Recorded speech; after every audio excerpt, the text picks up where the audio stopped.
America's government shutdown crisis deepens. Day 22 marks a shameful milestone.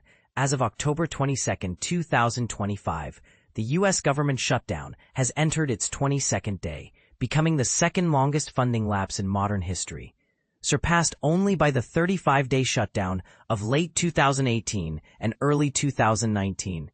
This impasse is causing widespread disruption and raising serious concerns about the nation's democratic institutions. But here's where it gets controversial. While both parties point fingers, it's everyday Americans who are bearing the brunt of this political standoff. The Senate's stalemate continues. For the 12th time, the Senate is expected to vote on a House-passed bill that would reopen the government. Yet Democrats and Republicans remained at odds, with no clear resolution in sight. Adding to the drama, Democratic Senator Jeff Merkley has been delivering a marathon speech on the Senate floor since 6 p.m. Tuesday, protesting President Trump's policies. This 18-hour and counting speech has put Senate business on hold, delaying the vote and further complicating efforts to end the shutdown. Merkley's office insists he'll continue as long as he is able to highlight what he calls Trump's assault on the Constitution. Negotiations at a standstill. Democratic leaders sought a meeting with President Trump on Tuesday to negotiate their health care demands, but the president refused, stating he'll only meet once the government reopens. Meanwhile, Senate Republicans met with Trump at the White House, presenting a united front and urging Democrats to extend funding. Trump declared Republicans will not be extorted by Democratic demands. And this is the part most people miss. While both sides claim to be fighting for the American people, it's the federal employees, national parks, and public services that are suffering the most. The human cost of the shutdown. House Democratic leaders hosted a meeting Wednesday morning to highlight the shutdown's effects, criticizing House Republicans for staying away from Washington as the crisis drags on.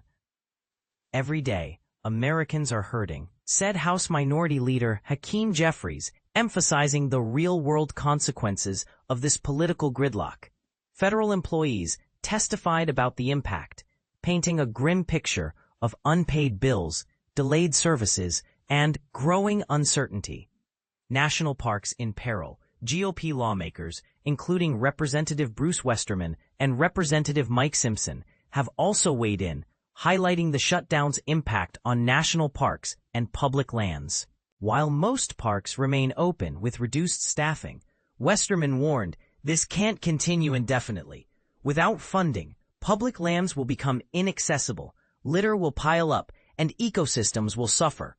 Simpson added that families are canceling long-planned vacations, dealing a blow to both personal plans and local economies.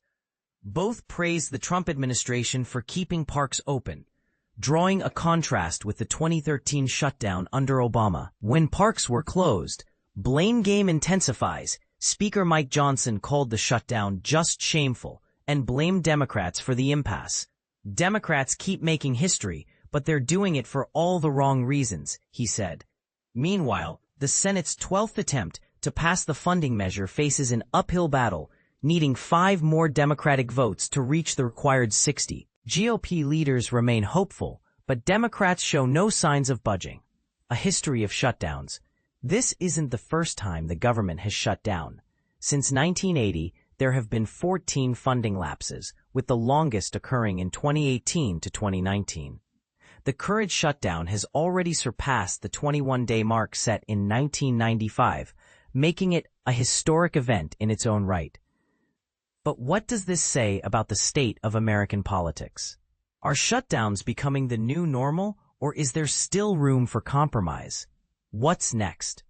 As the Senate prepares to vote again, the question remains, will Democrats and Republicans find common ground, or will this shutdown drag on, inflicting further damage on the nation?